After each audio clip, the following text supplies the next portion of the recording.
Boa noite. O Canal Livre está no ar. No programa desta noite, atendendo aos inúmeros pedidos dos nossos telespectadores, nós estamos recebendo novamente o meteorologista Luiz Carlos Molion. Ele é professor de climatologia e mudanças climáticas da Universidade Federal de Alagoas. Com mais de 40 anos de experiência em estudos do clima e pós-doutorado em meteorologia, o professor Luiz Carlos Molion é representante da América Latina na Organização Meteorológica Mundial. Nós vamos debater o que é fato e o que é mito nas histórias das transformações do clima no planeta. E é polêmica também sobre a real participação do homem nesse processo. Vamos falar das possíveis explicações para as chuvas que vêm castigando parte do país nas últimas semanas e ainda sobre a onda de frio que assola o norte da Europa, os Estados Unidos e a China. Também aqui comigo na bancada para a entrevista desta noite, os jornalistas Fernando Mitre e Sandro Barbosa. Chuva forte, alagamentos, cidades inteiras destruídas, frio recorde na Europa. O clima foi notícia no mundo nessa primeira semana do ano. As mudanças no clima podem acontecer mais rápido do que imaginamos. Pela manhã sol, céu limpo. Pouco tempo depois, as nuvens vão ficando cada vez mais carregadas. E aí vem a chuva, muita chuva.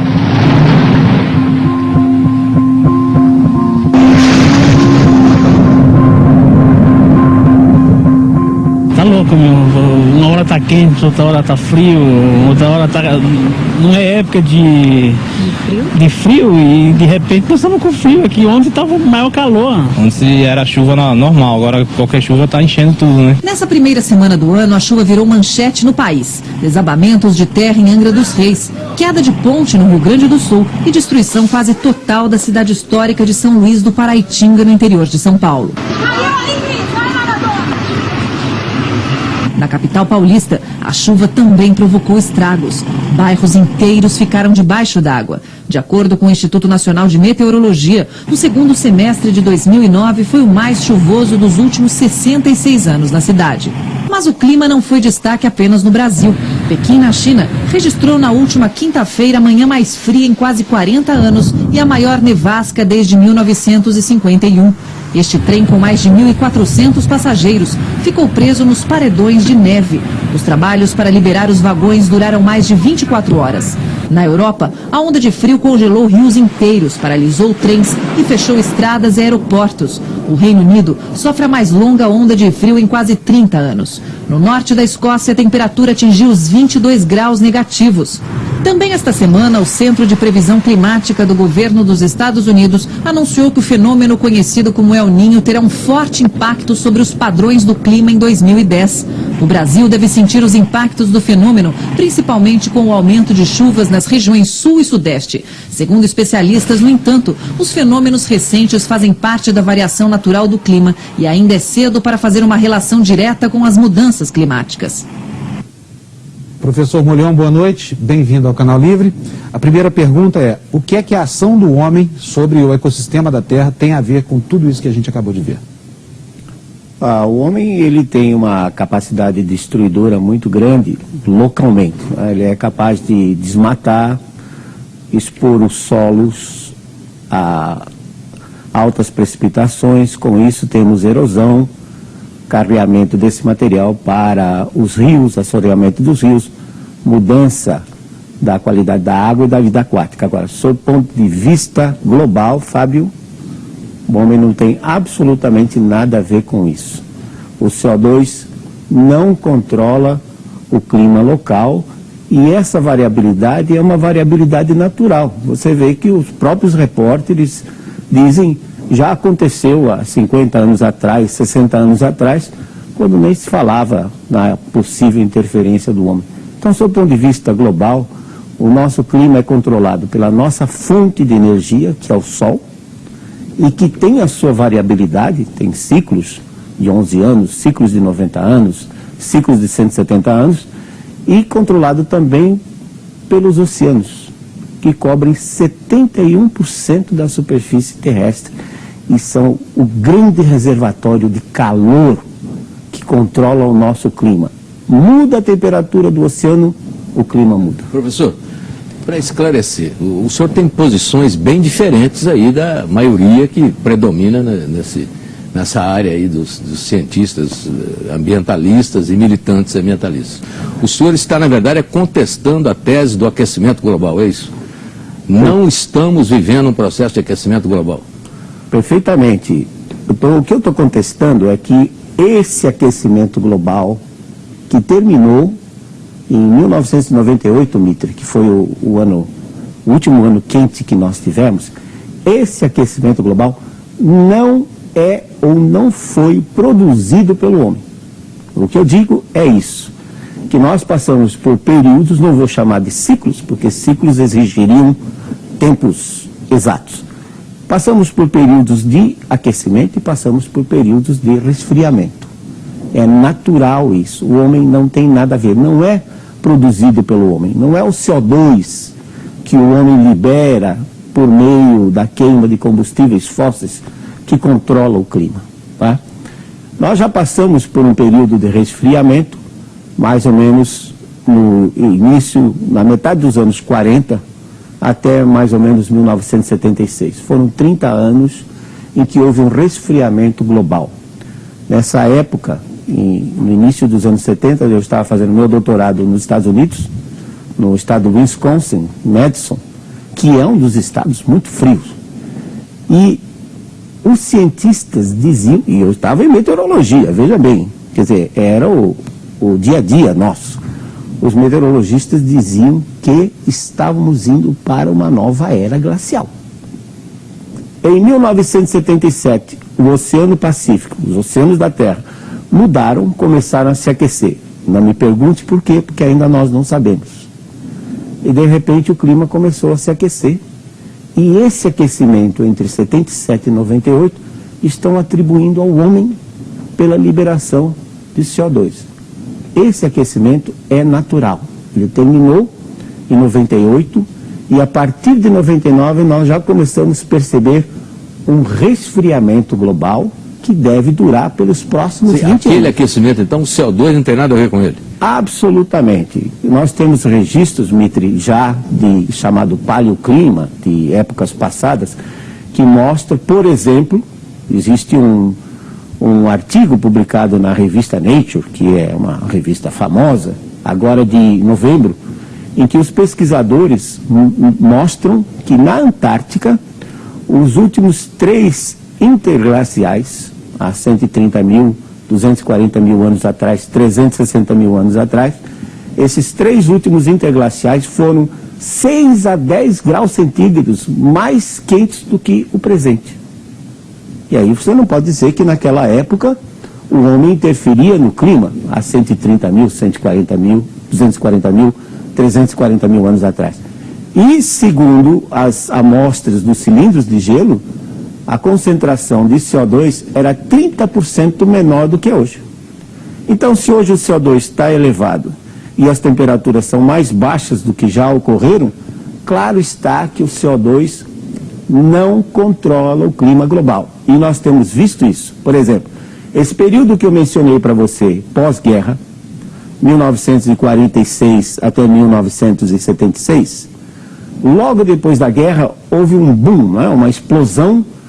A indústria começou a produzir mais e, consequentemente, precisou de mais energia, mais queima, mais liberação de CO2. E o que aconteceu? Houve um resfriamento global até 1976. Portanto, o CO2, na realidade, ele é um produto, ele é uma resposta.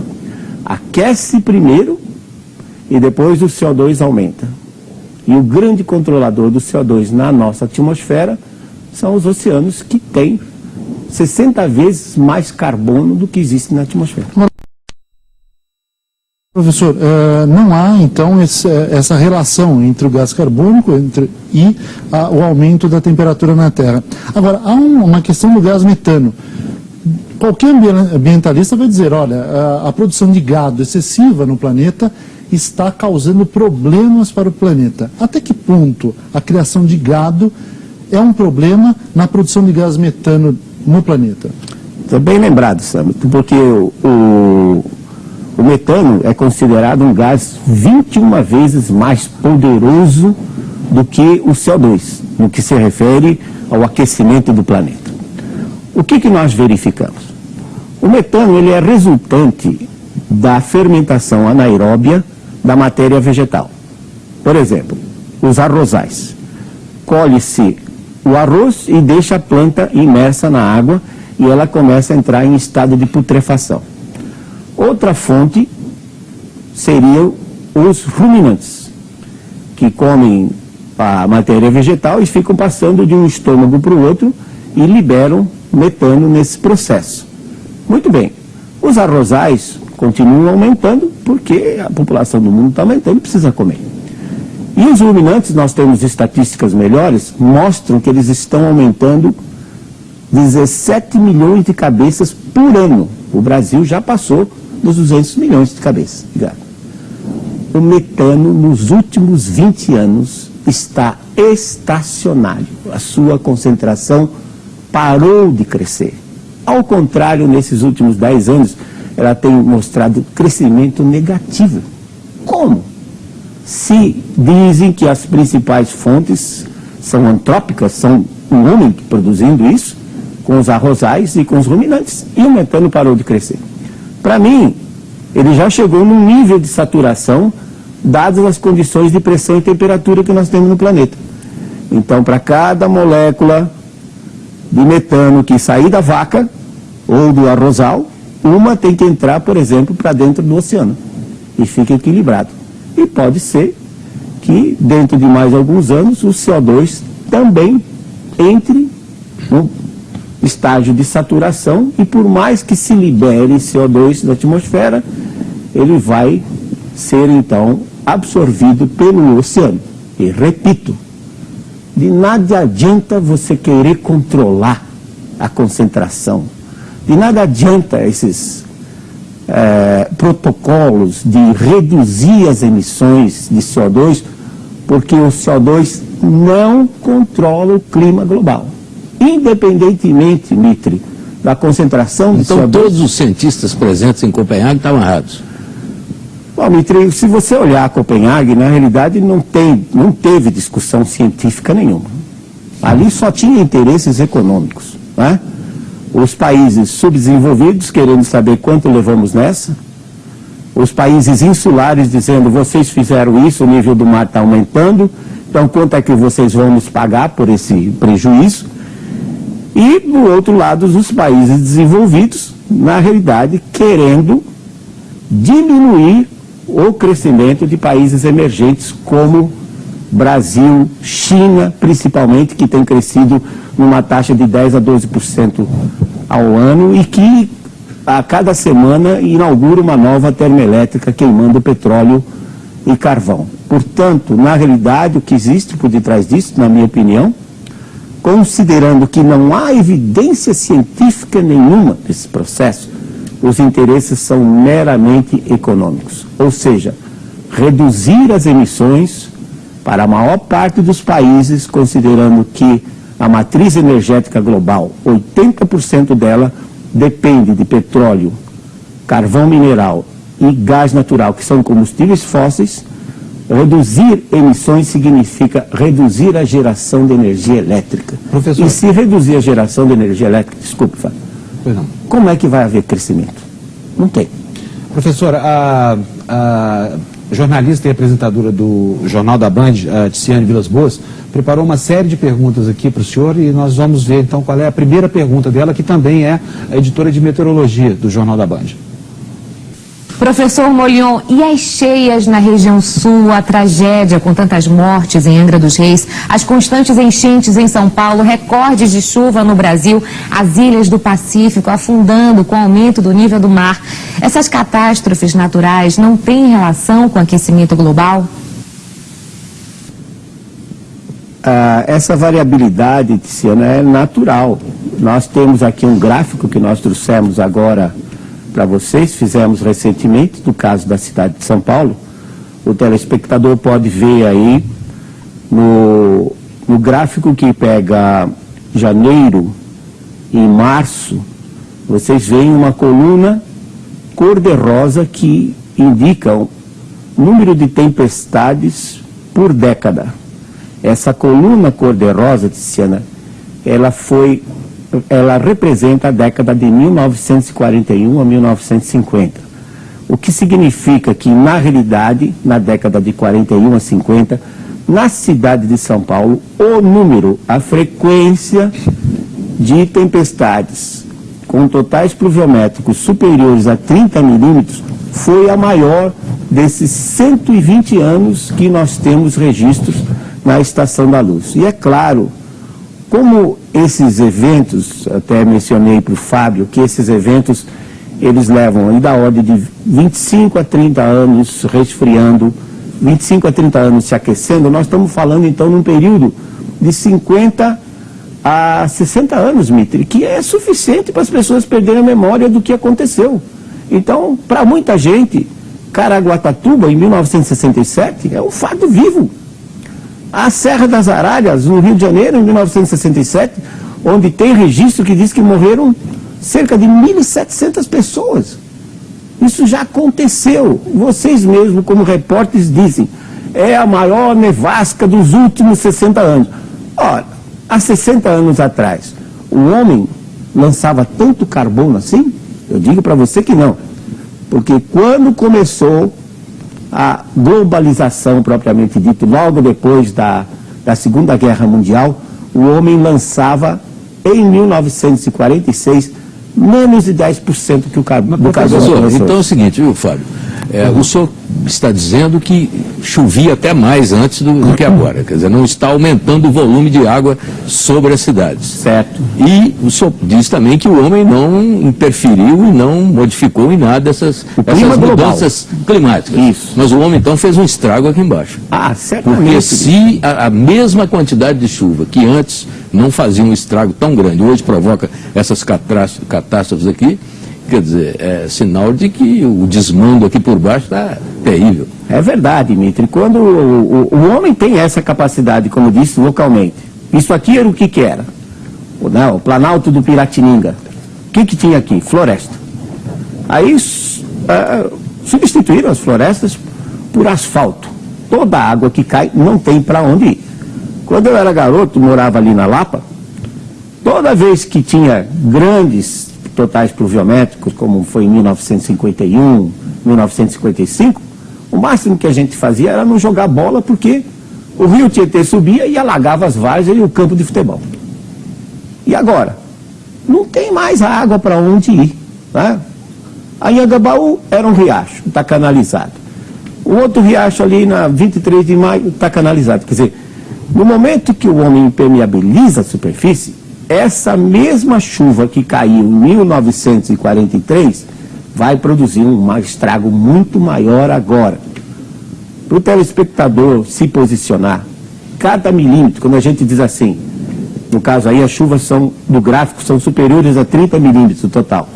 Cada milímetro corresponde a 1 litro de água por cada metro quadrado. Então, fizemos o piscinão de Aricanduva. Vai resolver o problema? Claro que não, porque se der uma chuva de 100 milímetros, que é fácil acontecer aqui, basta 5 quilômetros quadrados da cidade de São Paulo para encher Aricanduva. Professor... 5 quilômetros quadrados. Então, o problema, realmente você tem razão.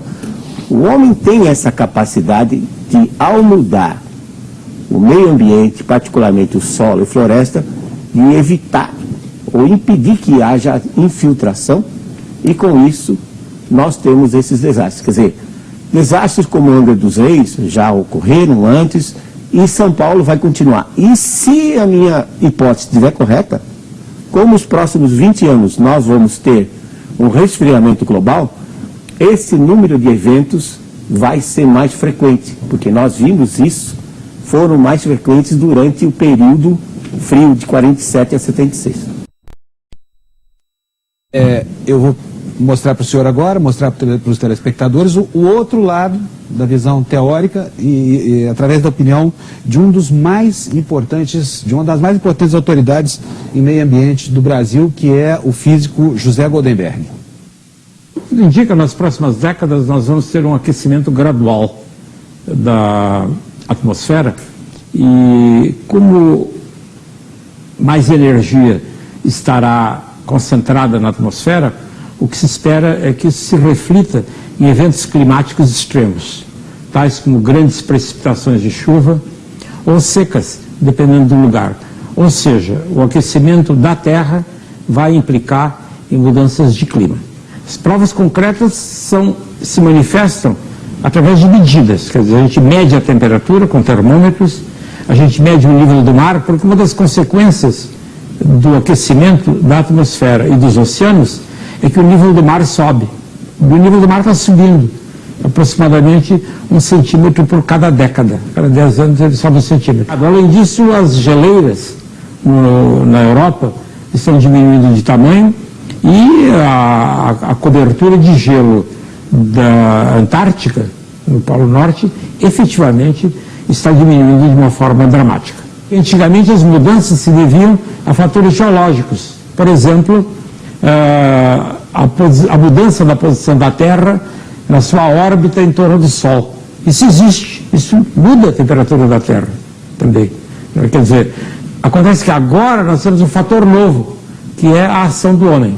Essa é nova. A ação do homem só se fez sentir nos últimos 100, 150 anos. E ela é muito rápida, muito mais rápida do que as mudanças que ocorreram em épocas geológicas. O homem está jogando o carbono que estava armazenado debaixo da Terra na atmosfera. Ou seja, a quantidade de carbono na atmosfera está aumentando. E se a quantidade de carbono aumenta, isso faz com que a temperatura da atmosfera aumente também. Bem, professor, tudo que o professor Gonderberg disse representa o contrário do que o senhor pensa e representa também o que pensa a maioria dos cientistas aí envolvidos nessa discussão. Mas eu queria destacar 2 pontos que ele coloca. Primeiro, as geleiras, que estão diminuindo a olhos vistos, porque tem imagem mostrando as geleiras se dissolvendo, não é? E segundo, a questão dos oceanos. Ele diz que os oceanos estão subindo 1 milímetro por década, 1 centímetro por década. 1 centímetro por década, eu achei até um pouco demais. Aí, se fizer a conta, vai dar uma coisa louca. Mas, de qualquer maneira, são essas 2 questões que eu queria que o senhor comentasse. Muito bem, Mitri. Na realidade, as geleiras que foram mostradas principalmente nesses últimos meses são as do Ártico, né? Do hemisfério norte, o Mar Ártico. Claramente está comprovado de que na Antártica o gelo tem aumentado, desde que se tem medições lá dos anos 50 para cá. Na realidade, o gelo na Antártica tem aumentado. O que acontece com as geleiras do Ártico? Também é um fenômeno perfeitamente natural. Já temos registro de expedições em 1922, 1923, que foram olhar por que as geleiras tinham derretido. Temos fotos de submarinos, de navios, entre 1938 e 1942, quando o Ártico teve um derretimento muito maior do que agora. E, ultimamente, 2007 atingiu um mínimo de extensão do gelo. Houve um encolhimento do gelo da ordem de 3 milhões de quilômetros quadrados, mas agora os dados de setembro de 2009 já mostram a recuperação com um gelo até mais extenso do que estava em 2005. Isso é devido a um ciclo lunar de 18,6 anos, em que a órbita da Lua vai fazendo uma precessão, uma espécie de um movimento como um peão, em torno da Terra. Quando ela está no seu máximo, que foi agora 2005 a 2007, os oceanos tropicais, até mais ou menos 40 graus norte de latitude, 40 graus sul, eles ficam um pouco mais elevados, não 1 centímetro. Eles chegam a ficar 10, 12 centímetros mais elevados do que os oceanos do Ártico. O resultado é que esse desnível provocado pela ação da Lua faz com que as correntes oceânicas se acelerem um pouquinho, leve mais calor dos trópicos para dentro do Ártico. Então, Mitri, a água relativamente mais quente, da ordem de meio grau a 1 grau, ela entra por baixo do gelo e derrete a base do gelo. Todo mundo sabe que no iceberg, 1/10 fica para fora e os 9/10 ficam para dentro, sustentando a ponta do iceberg. Se a água mais quente entra embaixo, derrete a base, já não temos mais aqueles 90%, e quem está vendo de cima vê a geleira cair, mas na realidade o derretimento é na sua base.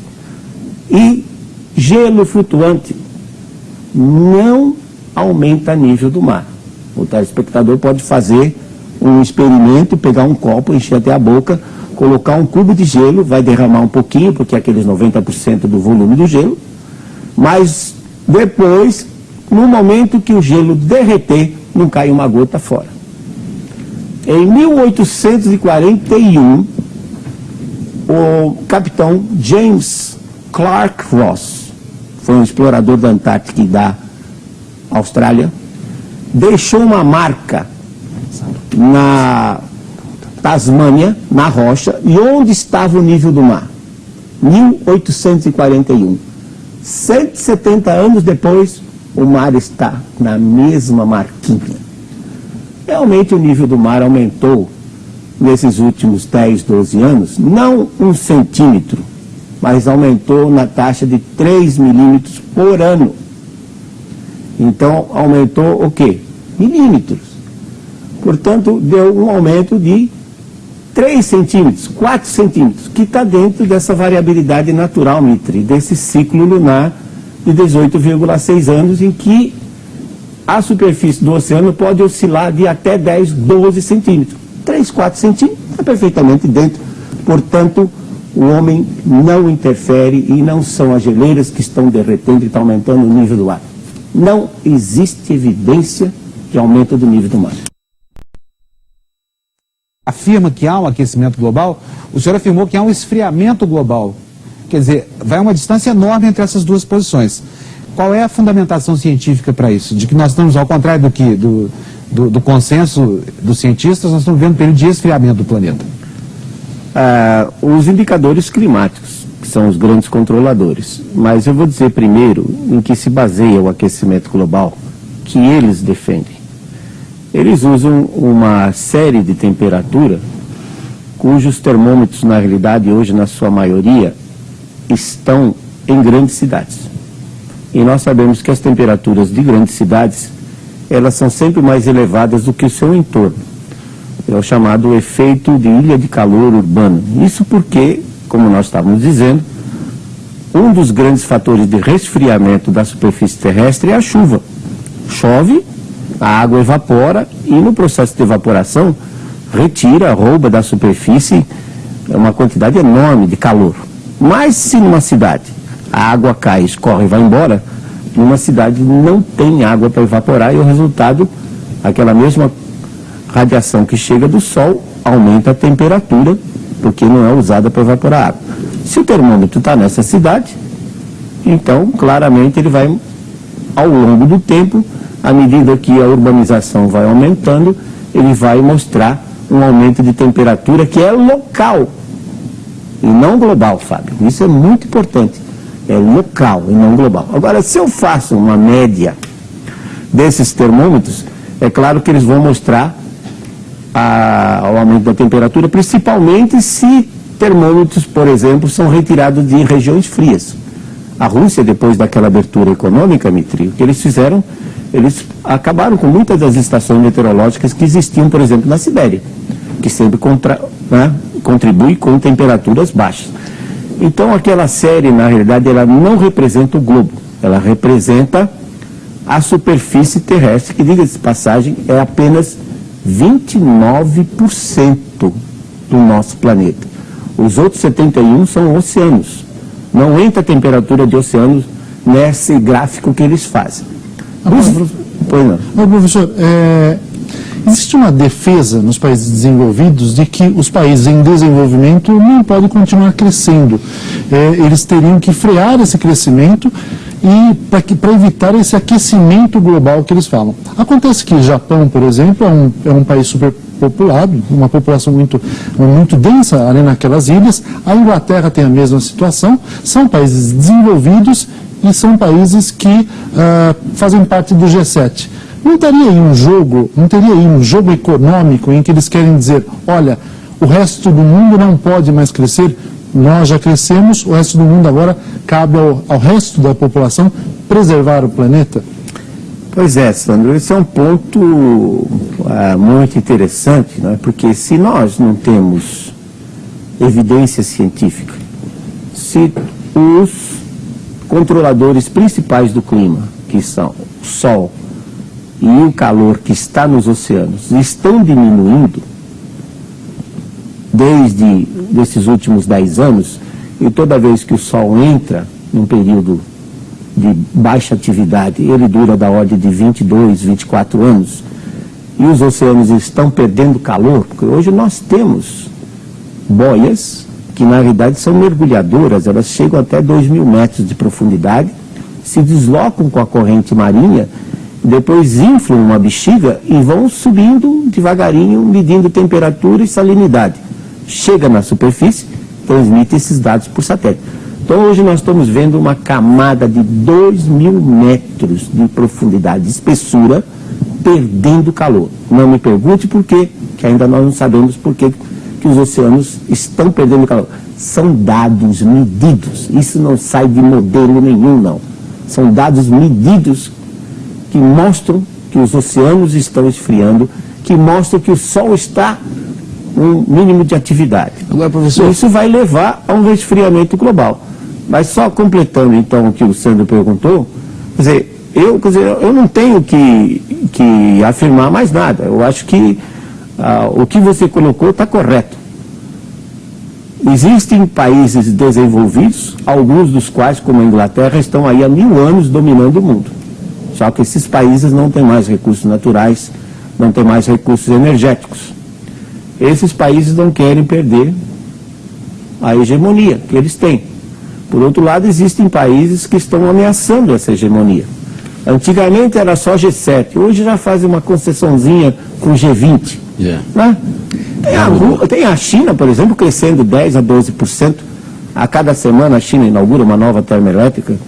Ela quer o bem-estar da sua população, quer o crescimento econômico, e isso libera carbono. Então, ao se dizer, vamos cortar as emissões, leia-se, entenda-se, vamos gerar menos energia elétrica.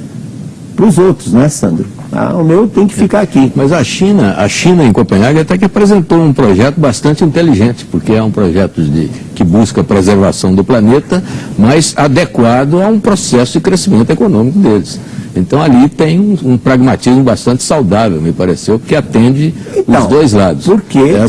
Porque os chineses sabem que essas projeções para o ano 2100 são apenas exercícios acadêmicos inúteis para se tomar medidas de planejamento. Mas, professor, eu queria fazer uma pergunta bem singela.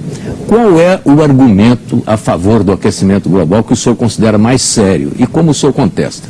Não é a questão apenas da medição nas aglomerações urbanas, isso é uma questão objetiva, prática, o senhor já contestou, mas teoricamente eles têm uma série de argumentos, eles têm um discurso universal, digamos assim. Qual desses argumentos o senhor considera o mais grave, o mais sério e o mais difícil de contestar? E como o senhor contesta? Mitre, eu diria nenhum desses argumentos que eles usam tem base científica sólida. Nenhum deles. Então eu me sinto muito à vontade de falar, por exemplo, que as projeções de modelo, que diz que a temperatura vai crescer 4, 5 graus, que o nível do mar vai subir de 60 centímetros, são absolutamente inúteis. O aquecimento, como eu disse para você, houve. Há 150 anos atrás, nós estávamos dentro da chamada pequena era glacial. Que houve um aquecimento? Houve. Nós saímos de uma temperatura provavelmente 1 grau, 1,5 graus mais baixa do que hoje, né? E aumentou. O problema é o homem. Eu digo que o homem não interferiu. E esses argumentos que eles têm, onde eles mostram, por exemplo, o aumento da temperatura, que já foi provado com aquele vazamento dos e-mails da unidade de pesquisa do clima na Universidade de East Anglia, onde eles ganharam 13 milhões de libras para as suas pesquisas. Já foi provado que houve a manipulação de dados. Então, se o único argumento que eles têm é uma curvinha que mostra que a temperatura está aumentando, e essa curvinha eles não dizem como conseguiram, então, sob o ponto de vista científico, ela não pode ser considerada, porque nenhum cientista vai poder replicar conseguir o mesmo resultado deles. Eles deveriam ter dito como conseguiram e quais foram as estações que eles usaram. Ora, se eu usar só estações da região tropical, vai estar sempre quente. Né? Se eu pegar várias de um lado, várias do outro, eu vou ter regiões que estão aquecendo, vou ter regiões que estão esfriando. Então, o que acontece é como foi feito. Eles não têm argumento. Se modelo climático fosse bom, modelo climático conseguiria, entre aspas, prever o passado. Ou seja, ele conseguiria reproduzir o clima passado. Não consegue. Qual é a confiabilidade que nós temos que as projeções que são feitas por esses modelos vão ser acertadas, se eles não conseguiram reproduzir o clima passado? Então eles não têm argumento, não existe evidência nenhuma de que o nível do mar está aumentando, as geleiras estão no Ártico, elas se reduziram por conta desse ciclo lunar e já aconteceram outras vezes. Nós sabemos que há 1000 anos atrás, entre 800 e 1250 depois de Cristo, as temperaturas estavam mais altas, foi chamado período quente medieval, a ponto de os vikings saírem da Escandinávia e colonizarem a Groenlândia e o Canadá, hoje terras geladas. Tá? Então, já esteve mais quente do que agora. Na realidade, nós estamos lentamente indo para uma nova era glacial. Porque a última era glacial, ela terminou há 15 mil anos atrás.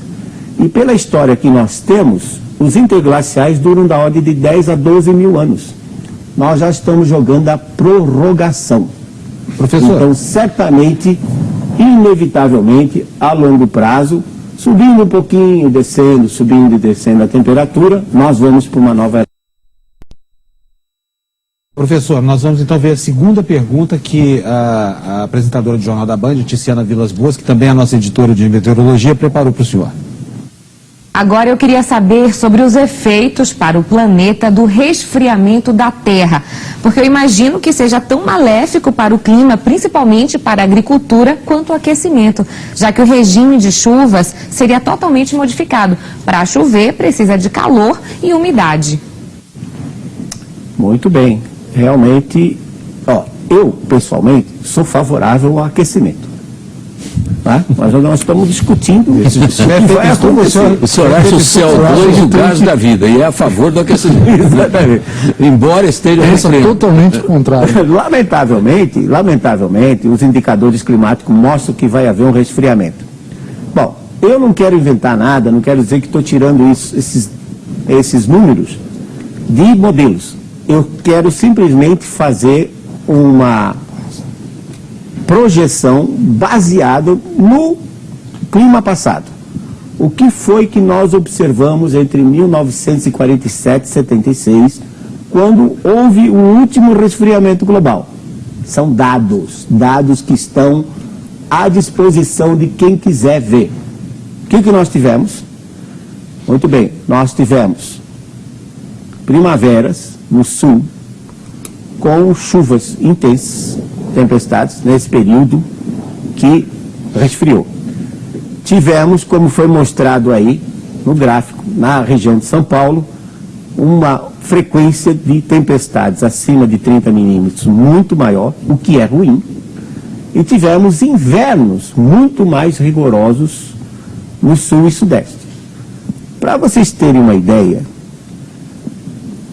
a frequência de geadas matadoras foi tão grande nesse período de 47 a 76 que o cultivo do café foi totalmente erradicado do oeste do Paraná. A última grande geada de 75 foi o golpe mortal que fez com que abandonassem o café e hoje a região é coberta de soja. Então, a frequência de geadas vai aumentar no inverno. Nós vamos ter invernos mais frios até aqui na região.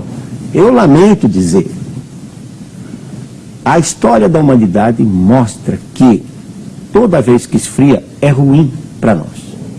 Toda vez que aquece é bom.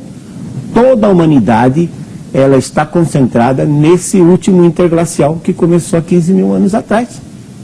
Então o resfriamento é muito ruim. Por exemplo, no ano passado, no inverno do ano passado, na Inglaterra, simplesmente 23.700 pensionistas deixaram de receber a sua aposentadoria. Por quê? Morreram por causa do frio. Vocês viram agora, recentemente, na Polônia, mais de 120 mortes, mais de 60 mortes na Índia. Quer dizer, o frio é muito ruim. Eu gostaria imensamente, Mitri, que aquecesse, mas lamentavelmente todos os indicadores levam resfriamento, o que é ruim para a sociedade e para a economia.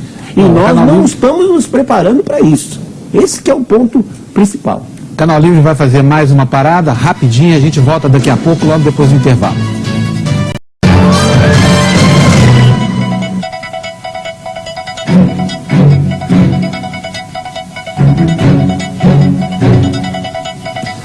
Nós estamos de volta para o último bloco do Canal Livre, que esta noite recebe o meteorologista e professor de climatologia da Universidade Federal de Alagoas, Luiz Carlos Molion. Professor, nós mostramos agora há pouco o físico José Goldenberg e antes de seguir com a entrevista, eu vou mostrar para o senhor alguém que pensa mais ou menos como o senhor, é um especialista de uma outra área também ligada ao clima hoje, bastante vinculada. É o engenheiro agrícola e pesquisador da Embrapa, de monitoramento por satélite, Evaristo Eduardo de Miranda. Ele também deixa uma pergunta para o senhor. No caso da agricultura tropical brasileira, né, a tecnologia moderna tem ajudado muito a reduzir essas interações, vamos dizer, tanto com o solo, com a atmosfera, como com a energia disponível. Acho que a principal delas é o plantio direto. Quer dizer, o Brasil não ara a terra para plantar. No momento mesmo que você está colhendo, a máquina já vai plantando na palha, né? Você colhe a soja e planta algodão. Você colhe o milho e planta a soja. Então nós temos aí 22, 23 milhões de hectares que não aram a terra. É muito difícil lá fora eles acreditarem nisso. A aração é a atividade que mais consome combustível, mais consome diesel na agricultura. Normalmente a aração, num sistema de produção de cultura anual, consome 46%, 47%, quase metade do diesel é usado arando a terra. Quando você deixa de arar a terra, você já reduz pela metade as emissões de diesel da agricultura. E além disso, acumula matéria orgânica no solo. O solo vai se enriquecendo em matéria orgânica, então vai retirando o carbono da atmosfera. Esse é um exemplo. O Brasil tem uma posição muito privilegiada, né? Primeiro porque é um país que tem 46% da sua matriz energética feita de energia renovável.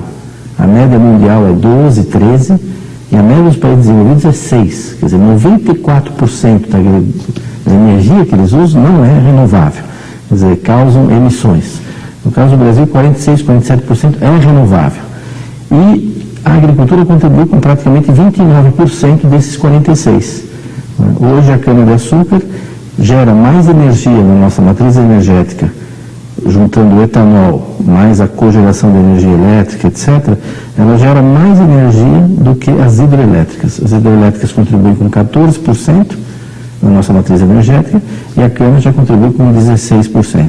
No caso do agronegócio brasileiro, eu creio que ele tem uma participação na emissão dos gases de efeito estufa, não há dúvida alguma quanto a isso, mas ele também é responsável por uma grande redução na emissão desses gases.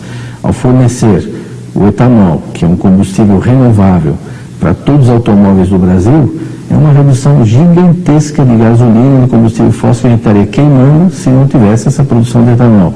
Ao gerar energia elétrica, não é? Nas caldeiras das usinas de cana-de-açúcar, né?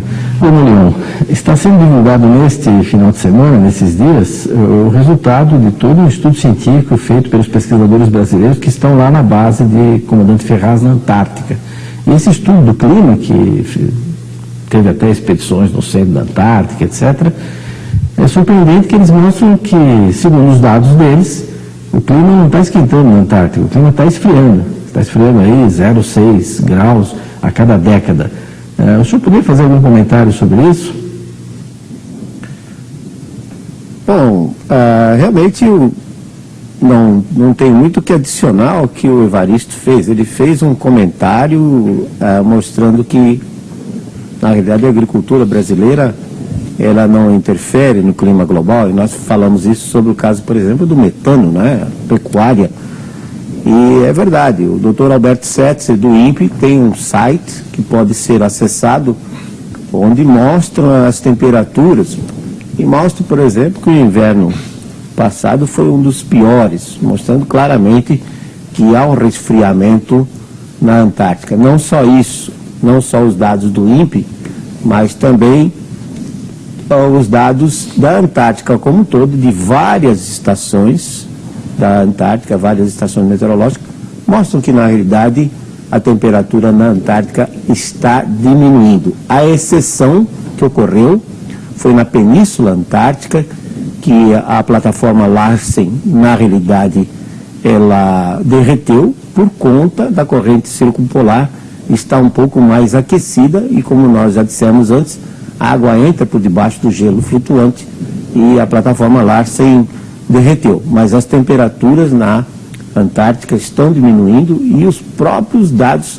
da estação de comandante Ferraz, a estação brasileira na Antártica, mostram isso. Então eu não tenho dúvida, Evaristo, que realmente nós estamos indo para um resfriamento global nesses próximos 20, 22 anos e que é ruim para a agricultura brasileira, é ruim para a economia brasileira e para a economia global também. Professor, os ambientalistas vilanizam o CO2. Eu acabei de ver aqui o Mitre falando que o CO2 é o gás da vida. Até que ponto o CO2 é ou não danoso para a população, para o planeta?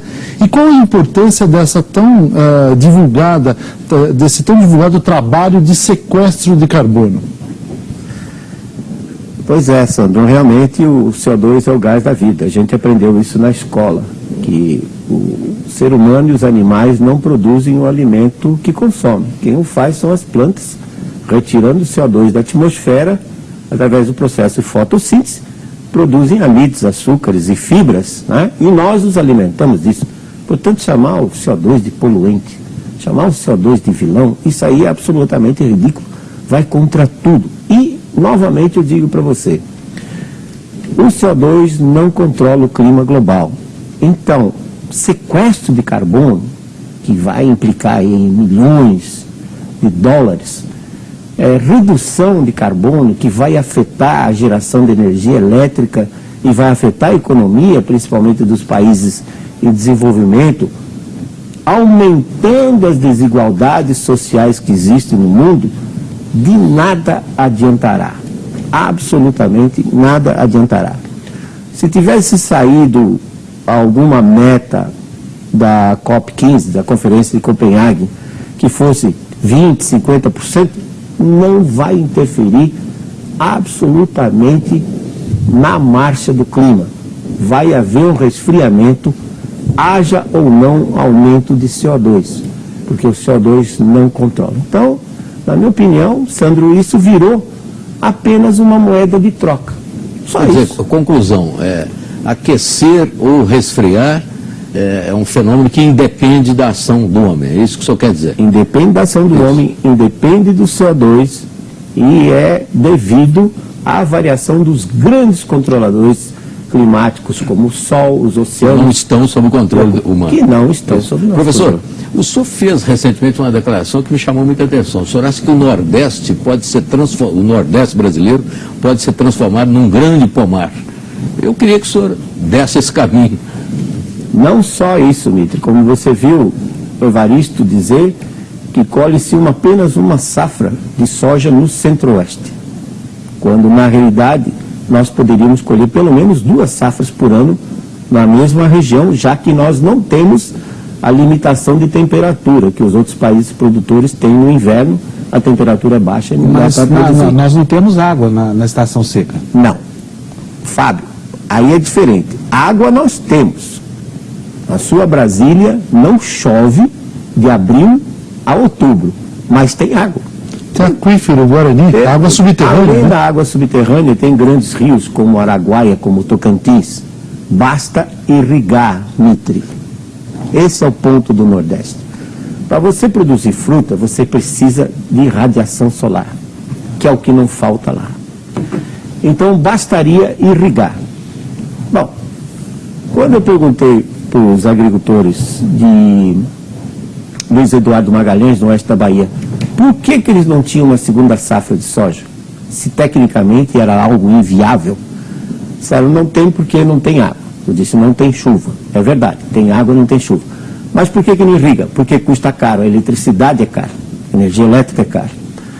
Aí eu propus a ele que usássemos energia solar, não a fotovoltaica, que é muito cara, mas a energia solar gerada com concentradores de calha parabólica. Que os raios solares são concentrados num tubo, nesse tubo passa um óleo, chega a 400 graus centígrados, ele entra num trocador de calor, numa caldeira, gera vapor, toca o motor a vapor, e o motor a vapor é o gerador. E cada um dimensiona a área coletora da maneira que lhe for apropriada. Essa é a solução para o Nordeste, Dmitry. Nós não precisamos reinventar a roda. A Califórnia chove 200 milímetros por ano. É o maior pomar do mundo. Tem mais de 14 mil quilômetros de canais de irrigação. O Nordeste, você vê o que era Petrolina há 50, 60 anos atrás, Juazeiro, e vê o que é hoje. Está com aviões saindo carregados de frutas dali.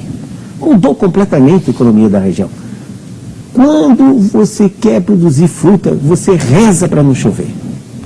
Porque a chuva atrapalha a produção da uva, atrapalha a produção da manga, etc. Nós temos água. Há uns tempos atrás eu reativei uma velha ideia que era ligar o Tocantins com o São Francisco, através do Rio do Sono, que é o afluente do Tocantins, a Lagoa do Varedão e o Rio Preto, o Rio Grande, que deságua ao norte, na cidade de Barra, ao norte de Sobradinho. Fazendo essa interligação entre esses rios, o Tocantins, que é um rio que é 3 vezes mais caudaloso naquela altura do que o São Francisco, poderia funcionar como uma torneira. E nós poderíamos seriamente levar, não é politicamente não, seriamente levar água e transformar o Nordeste, os 800 mil quilômetros quadrados do Nordeste, que é 1/4 da Europa Ocidental, no maior pomar. Basta ter água, irrigação por gotejamento, e a energia sairia de graça com energia solar, com concentradores de calha parabólica. Eu não estou inventando nada, não. Concentradores de calha parabólica já existem desde a década de 80, sendo testados no deserto de Mojave, na Califórnia. Professor, nosso programa infelizmente chegou ao fim e o senhor tem mais um minuto, professor, para suas considerações finais. Muito bem. Então, basta dizer que eventos severos de tempo sempre aconteceram no passado, vão continuar acontecendo e eles vão ser mais catastróficos à medida que a população cresce. O CO2 não é vilão. O CO2 é o gás da vida. Nós dependemos dele. Os estudos agronômicos mostram que quando você dobra a quantidade de CO2 nos ensaios, a produtividade de milho, soja, até cana-de-açúcar cresce em média de 30% a 50%. Portanto, dizer que o CO2 é poluente é uma grande besteira. E a marcha do clima, ela é controlada por fatores que não são controláveis pelo homem. O CO2 não interfere no clima global. Não quer dizer com isso que nós não devamos conservar o ambiente.